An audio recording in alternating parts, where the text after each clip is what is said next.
Bueno, recordemos que estábamos lo dejamos en los tipos de presiones, ¿vale? Hay un punto muy importante. La gente tiende a pensar o a hablar solo de sedar o activar, pero es que hay más. Hay un movimiento en ese sedar o activar que se llama dispersar o concentrar. Generalmente no se le da la importancia que tiene, pero sí que a nivel terapéutico, claro, si haces la reflexión no sabes ni los puntos o no sabes ni los órganos, ya imagínate aprender esto. Pero dispersar o concentrar puede ser fundamental en los tratamientos terapéuticos que hagamos en los pies, en las reflexoterapias famosas que tendríamos que utilizar más este nombre cuando ya vamos y tenemos un cierto nivel. Tendría que ser mucho más, bueno, tendríamos que acostumbrarnos a hablar más de reflexoterapia. Quizá no sea tan popular, quizá la gente no lo reconozca tanto, quizá no sea motivo de búsqueda por las redes, que la gente busca reflexología, no busca reflexoterapia, pero realmente aquí estamos aplicando un efecto terapéutico, por lo tanto, lo que hemos dicho ya anteriormente, ¿no? Hablamos aquí desde el conocimiento tanto anatómico como fisiológico, ¿de acuerdo? Entonces, de sedar a dispersar, aunque el movimiento sea el mismo, hay grandes diferencias, ¿vale? Y de activar y concentrar, pues lo mismo. Ahora no lo podemos contar, tenemos que contarlo más adelante o ya dentro de la formación más completa. ¿Por qué? Pues precisamente porque esto nos falta el conocimiento fisiológico para entender la diferencia de estos dos, dentro del mismo movimiento, cuál es la diferencia, por ejemplo, entre dispersar y sedar. Cambia mucho, pero nos falta el otro conocimiento. Ahora no tiene sentido explicarlo, ¿de acuerdo? Básicamente en dirección a las agujas del reloj o al revés de las agujas del reloj. Eso quiere decir que hagas la zona que hagas, siempre vas a imaginar que pones un reloj encima y vas a ir en una dirección o en otra. Lo digo porque no es lo mismo la zona plantar que la zona dorsal que la zona lateral. Entonces siempre tienes que estar visualizando ese reloj normal, no uno digital, no. Pongamos, no visualicemos un reloj digital porque no tiene mucho sentido. Mira, me ha venido así. Imaginemos un reloj de toda la vida con las agujas que van girando en una sola dirección, ¿de acuerdo? Vamos a otra de las... esto lo tenemos puesto para que la gente se dé cuenta de otra de las trampas, mentiras, falsedades que hay dentro de las formaciones de reflexología. Yo vengo de la psicología, ¿vale? Voy a dar esta base a nivel categórico ahora porque es importante y aquí más. Hay una vertiente brujilda, vamos a decirlo, desde unas formaciones muy mal enfocadas, que pretenden hacer creer a la gente que según el pie hay unas tendencias de personalidad. Dudo que sepan lo que es la personalidad dentro de la psicología, así de claro te lo puedo decir, porque claro, vamos a mi sector y ahí encima más fuerte me siento ahí, más conocimiento tengo.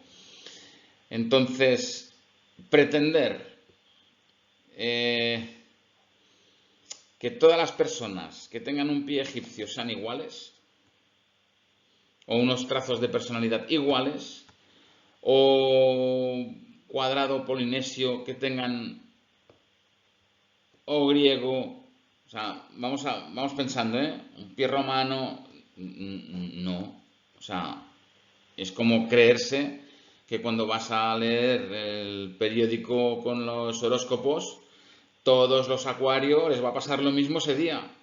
Todos los Leo les va a pasar lo mismo ese día. Todos los... Ya somos mayorcitos para creer en según qué cosas, la verdad. Y vamos a salir un poco ya de la ignorancia. Aparte de, ¿para qué queremos saber la personalidad de esa... O sea, a ver, en el caso del pie romano, ¿no? Son pies más o menos armónicos, ¿vale? Pero la característica que nos refleja esto a nivel que es una persona equilibrada, extrovertida, social, esto lo ves tú cuando entra. Solo que lleves 4 días lo vas a ver. O sea, que tú ya ves la persona que es, ¿no? Aparte que hay muchos factores que influyen. Si estudiamos la epigenética, veremos cómo se metila o no se metila diferentes alelos del ADN, con lo cual, con cosas que le haya pasado a esa persona, o sea, esto puede ser una... ¿Cómo sería? La palabra sería... Puedes tener tendencia a, pero no quiere decir que desarrolles, ¿de acuerdo? O sea, yo puedo tener una tendencia a ser extrovertido, pero resulta que tengo una educación muy dictatorial, que cada vez que yo manifiesto una característica extrovertida me pegan con un palo, ¿vale? O una descarga eléctrica. Yo no voy a desarrollar eso, yo voy a desarrollar otras capacidades. La personalidad se coge, se adquiere, se fomenta, os coge su fuerza, su base, entre los 10 y 12 años. Es la edad que se ha estipulado como la edad más importante.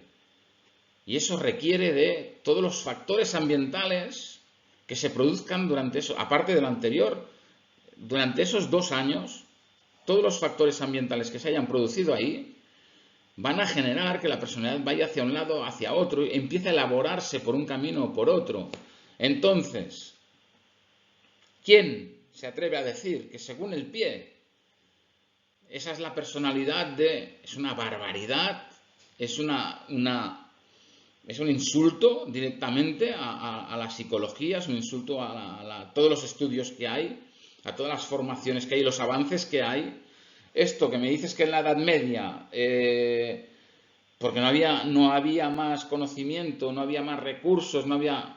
Bueno, vale, vamos a comprarlo, pero... Y que jugaban a eso, o sea, era otro tipo de reflexología, era pues eso, que confundían a las brujas con personas que sabían de plantas. Entonces, imagínate, si esa persona cogía el pie, a lo mejor les podía decir algo, pero al llegar a esto, al siglo que estamos, hay que actualizar las formaciones, hay que actualizar los conocimientos sobre las terapias, ¿vale? Son tradicionales porque vienen de muy antiguo, pero ahí había unos conocimientos que ahora tenemos y que antes no estaban.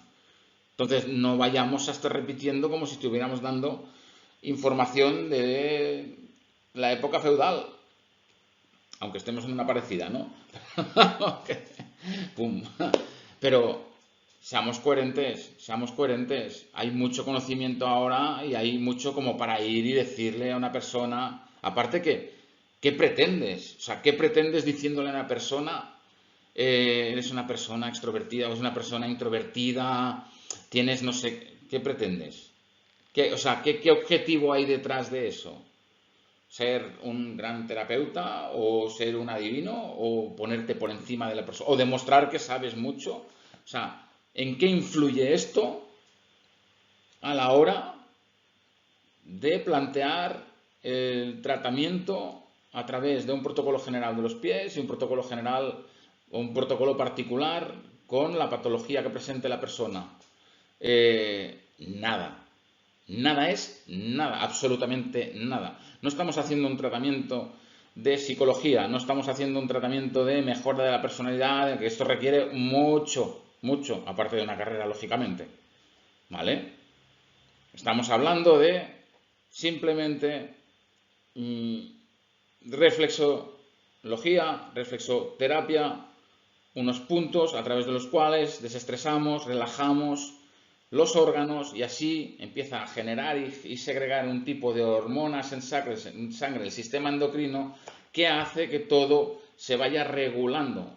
Entonces, estas fantasías de pretender que todas las personas que tienen un pie cuadrado son tal y las voy a tratar como... No seamos... es que quedamos como ignorantes, así de claro. O sea, esa es la ignorancia por la ignorancia de saberlo. Entonces, vamos a buscar una línea más humilde. Cuando tratemos a las personas, vamos a buscar una línea más ver lo que hay, ver lo que manifiesta el pie, ver lo que nos comunica la persona y en base a esa información que tenemos, que es muy poca, para toda la vida, todo lo que representa toda la vida de esa persona, la información que vamos a recibir va a ser de unos minutos, que estamos ahí con toda la antena puesta, todas las antenas puestas, porque desde ahí tenemos que deducir hacia dónde vamos a empezar nuestro proceso terapéutico y qué tipo de tratamiento vamos a aplicar. Entonces, bastante esfuerzo hay ahí, bastante concentración de atención hay ahí como para además intentar pretender ir de psicólogos por la vida sabiendo o imaginando que a través de eso sabemos, esto es como ya os digo, coger el periódico y pretender que todos los que leen ese día, todos los de los 12 signos del horóscopo, que todos les pase lo mismo. Vayamos despertando y dándonos cuenta de lo que nos cuentan y de lo que no nos cuentan. Yo cuando veo esto o me dicen que hay esto en alguna formación, no tomemos el pelo a la gente, seamos más responsables y bueno, también nos sirve para saber y daros cuenta sobre todo esto. Hablamos de la deducción, ¿no? De la lógica. Todas las personas que tienen el pie cuadrado son tal. Todas las personas del mundo, independientemente de la cultura, la sociedad, la clase social, las influencias que haya tenido, las metilaciones, la epigenética, ¿dónde queda todo esto? No, porque a mí me han dicho que si tiene el pie cuadrado es extrovertido. Pues mira, yo soy extrovertido y no tengo el pie cuadrado. ¿De acuerdo? ¿Qué más tenemos por aquí? Bueno, importante saber que hay muchas formas de pie. Tenemos un pie plano, pie cóncavo, tenemos un pie equino. El pie equino antes se trataba de una forma muy dura, se intentaba romper los huesos para que volvieran a coger forma. Bueno, se han hecho barbaridades siempre con la buena intención de mejorar, de aprender, cuando no hay la tecnología que tenemos ahora, pues antes, pues ya os digo, lo mismo que pasaba, pues hablando de la psicología, ¿no? Haciendo trepanaciones, a ver si hago un agujero aquí, a ver qué pasa o allí qué pasa. O si quito esta zona o quito la otra. Estos son cosas que se van avanzando. De los pies más comunes, pie plano, pie cabo. ¿Qué te voy a decir de aquí? Pues otra novedad. Tenemos la misma curva, la misma curvatura en la columna que en el pie. Tenemos los mismos grados. Así ves el pie, ves la columna, ves la zona, sobre todo la zona lumbar, en la parte del cabo, y puedes saber qué sobrecarga vertebral tiene en las zonas sacras y coxígeas y en las zonas dorsales, pues por la inclinación más o menos de las zonas lumbares. Vas a saber directamente qué sobrecargas físicas puede tener esa persona y bueno, y verlo. Es muy fácil. Tú ves una curva y ves la otra. Y eso es, pues eso es una maravilla del cuerpo humano. Darse cuenta y ver esto es una maravilla. ¿De acuerdo? ¿Qué más? Bueno, pues es importante hacer una ficha del usuario. Antes de todo, y en esto se insiste mucho, no sé si lo tengo puesto después o no, la persona cuando viene te firma un consentimiento, conforme esto es una terapia, no es un tratamiento no sanitario, ¿vale? Tenemos que informar, se supone y se entiende que ya lo saben, pero lo que diferencia a unos profesionales de otros es esto. Todos los que salen de esfera son conscientes y tienen su hoja que se adaptan a ellos porque se hace esta hoja. Y los que no, pues esta es la diferencia. Bueno, ayer mismo, causalmente, vino una persona y le hicimos firmar la hoja y dice, ¿qué es esto? ¿Esto es nuevo? Esto es nuevo. Y digo, no, esto tiene casi 20 años.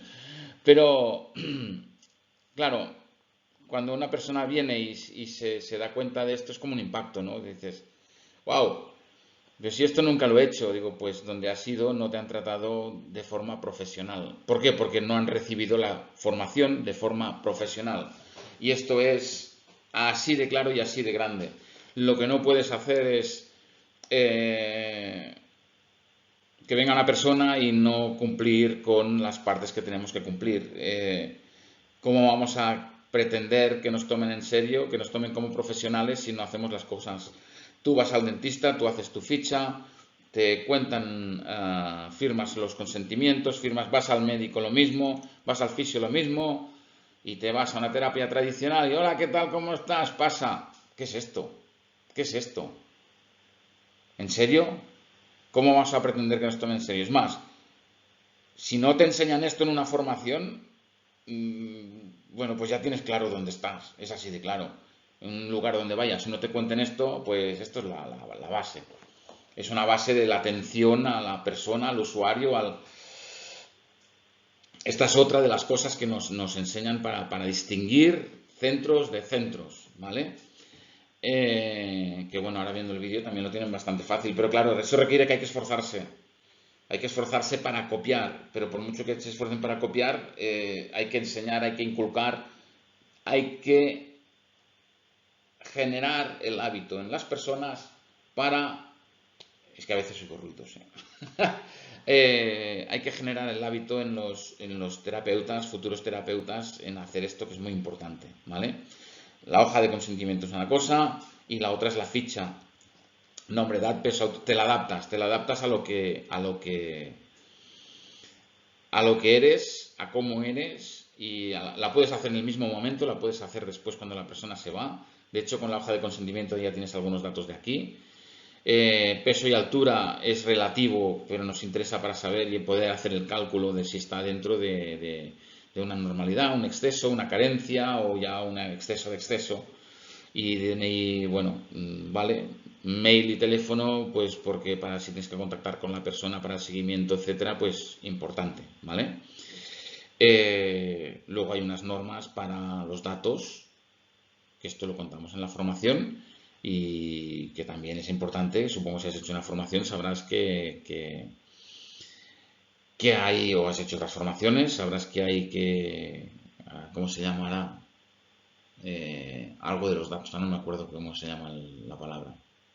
Bueno, hay un tratamiento con los datos de los usuarios, que hay unos protocolos que por ley hay que seguir, ¿vale? El primer contacto, lo que te cuenta, la visita, razón y motivo, y la visita real, lo que he visto y creo que puede ser más el tratamiento realizado. ¿Qué te has encontrado en el pie? Duricias, ¿dónde? Hongos, puedes tener una plantilla y ahí te vas marcando.